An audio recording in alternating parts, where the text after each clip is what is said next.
Hey everyone, yeah, I purchased this tea kettle at Petter's Warehouse before that whole thing with Tom Petter's, and as you can see around the seal of the mouth, the tea kettle, you'll see like a brown fuzzy line sort of thing, and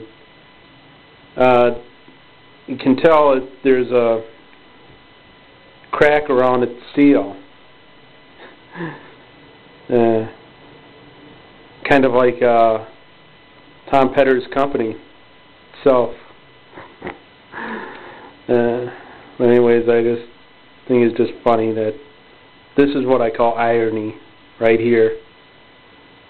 The crack seal around a tea kettle that I bought at Petter's Warehouse.